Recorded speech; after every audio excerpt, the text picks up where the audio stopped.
Hello, everyone, and welcome back to the Common Sense Crypto channel. As with you always, this is Rich doing another video today on XRP. So I hope you're all having a wonderful day today, wherever you are in this great world. We're going to talk about XRP. And once again, this is the one-day chart. We're sitting here at $2.47. I like when XRP starts moving like this, showing volatility, moving by a dime, up and down. I'm expecting a breakout move to eventually happen on XRP. People are still saying alt season begins in March. I think it's going to start with some big announcement. Maybe the Ripple vs. SEC case ending. We gotta wait and see. U.S. crypto strategic reserve, Bitcoin, ETH, XRP, Solana, ADA. What other digital assets would you add? I would definitely add HBAR in there as well, and XLM, and XDC. I think those will come over time. But for once, Fox News actually has XRP on the screen instead of Ripple. And it's placed right there in the middle. You know, people are going to wake up to crypto very soon. You know, there's a lot of people out there that still don't know what crypto even is. And if you try to explain it to them, it's like, oh, that's just digital money. They're still stuck in the traditional financial system. But now that it's all over the mainstream media news, I think people that have some sort of vision or have some sort of need to invest in something, they will come to crypto. Some people will just stay blind to it forever. They're just going to miss out on a once-in-a-lifetime opportunity. Brandon Biggs, who made a prediction about Trump assassination attempt 3 months ago, states that the value of XRP will increase significantly from its current value, potentially reaching $10,000. Remember, I showed you that video a while back. Well, back in December, he also predicted that 5 major cryptos would be the pillars of all cryptos. And now Trump just announced the strategic reserve, including 5 cryptocurrencies: Bitcoin, ETH, XRP, Solana, and ADA. And Riz says God's in control. Take a listen to what Brandon says here. Whenever I'm talking about the 5 pillars, I saw 5 pillars, 5 major cryptocurrencies that will be the pillars of all the crypto. Okay? There'll be 5. There's 3 that are very strong, and there's 1 that's the strongest. So I saw 1 in the middle, 2 on the side of them, and then it goes 2 more over like this. And then they were standing each one like a pillar, like one of those Greek columns, Roman columns that look like a solid, like a granite, like a rock column.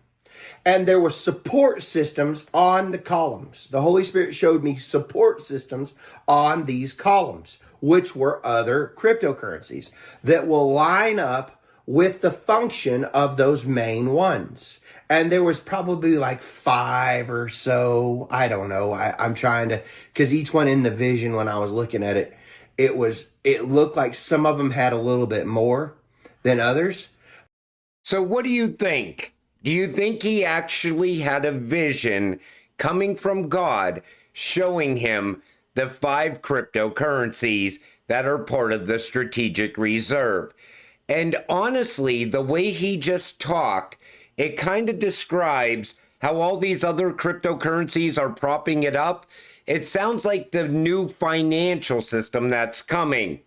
But Bitcoin and Ethereum are not going to be part of the new financial system. They're still going to have a place and they're still going to be around, but they're not going to be as relevant as something like XRP and ADA and XLM, because those are ISO cryptocurrencies for a reason.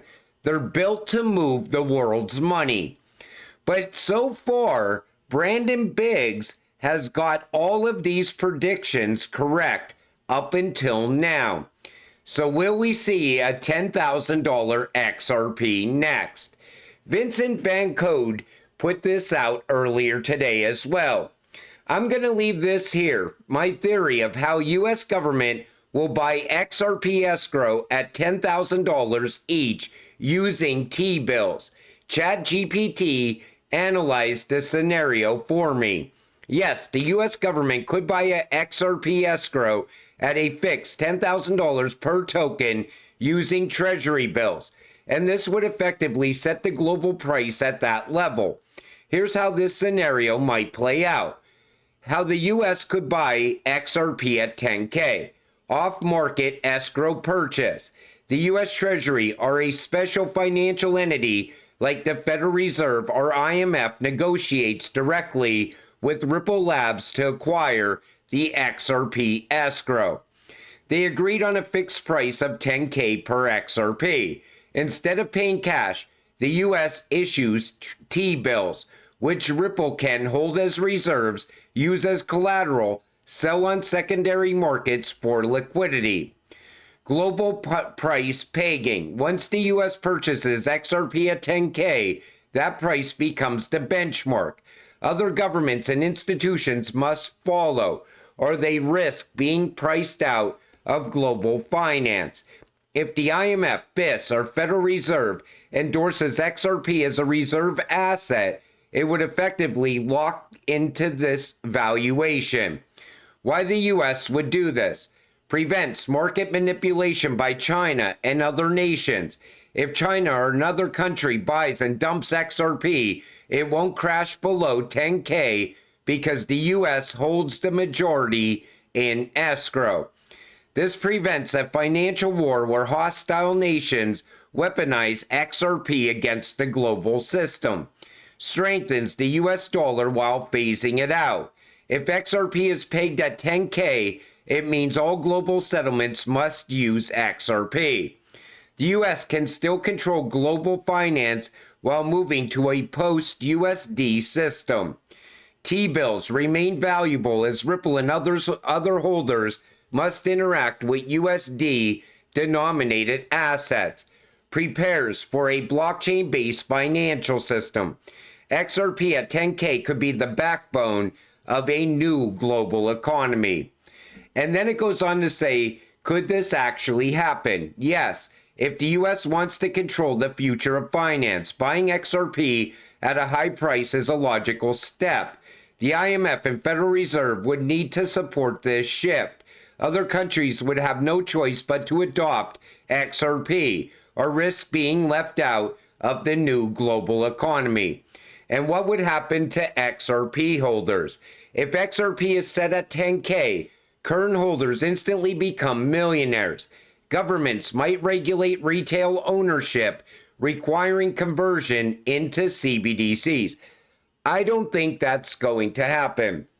I think this is on the right track, but this is coming from an AI. And like I said multiple times, AI cannot predict what's going to happen with XRP. I think it takes posts from all over X and it puts them together and creates a scenario. I think that's what AI actually does. Here's what I think could happen.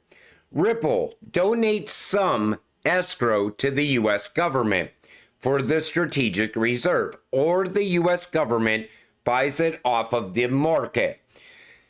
And then they raise the price to $10,000. That would make more sense. You get it at the price XRP is at right now, and then you set the price.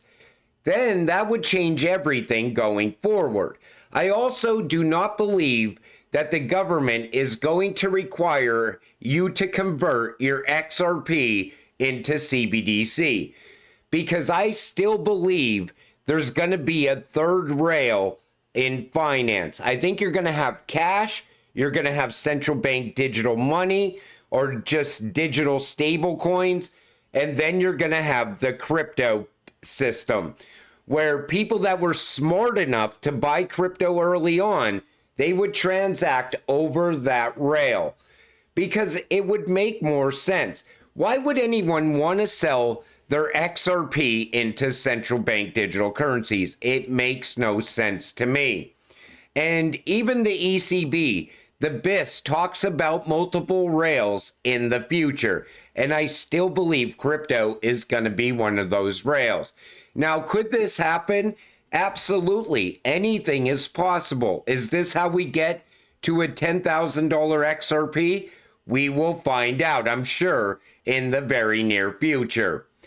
And we talked a lot about Ripple replacing Swift. And I said, Ripple will most likely take business away from Swift. We'll take a listen to what Chris Lawson says here. For digital assets, XRP is the one that we've really gotten behind. That's really just a subset of a much bigger thing happening. And so really, I think you're leading into a world where there'll be complete interoperability between all the money systems, ledgers, networks of the world. And that's really what's missing today. So for example, we all know, wealthy people, people in developing countries. I mean, we can't even really send $50 to Europe without it being all chewed up in fees. That's clearly a problem. Much bigger problem is the 2 billion people living in the developing world who need, according to the Gates Foundation, need to be able to send 50 cents to really be participants in the global economy. You can't do that in a system that's run by SWIFT and correspondent banking, where we all know it might take 3 days to move value between countries, and where there's high failure rates and the costs are very high. Take notice to what he just said. This is why Ripple and Stellar are trying to bank the unbanked. Those people in those countries are never going to use the SWIFT system. And that's why they're going after those people first. That's why they want to bank the unbanked first. But you're going to have other countries pushing away from SWIFT if there's a faster, cheaper option out there. That's how we get to a 3-digit XRP, possibly even a 4-digit XRP in the very near future, because that video was an older video. Today, we are on the verge of that happening. 5 key steps to unlocking stablecoin adoption. This comes from Ripple. A global framework with local nuances. Stablecoins are universally accessible and operate on inherently global technology, but their use and issuance remain subject to local regulated financial environments. Like I said, every country is going to have similar regulations.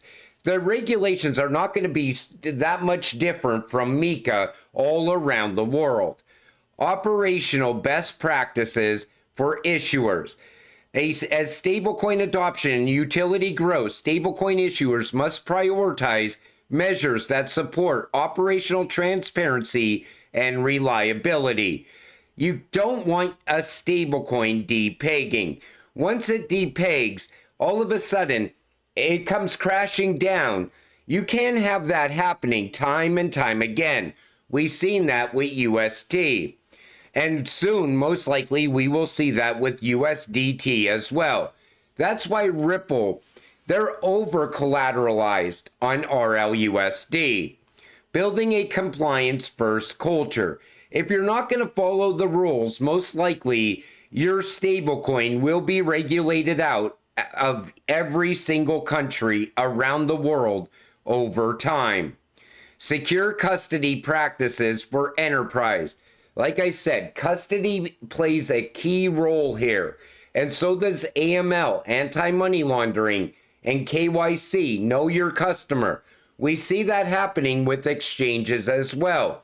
If you're not following the rules, your stablecoin is just not going to make it. Let's face it. Enhancing user experience for institutional adoption.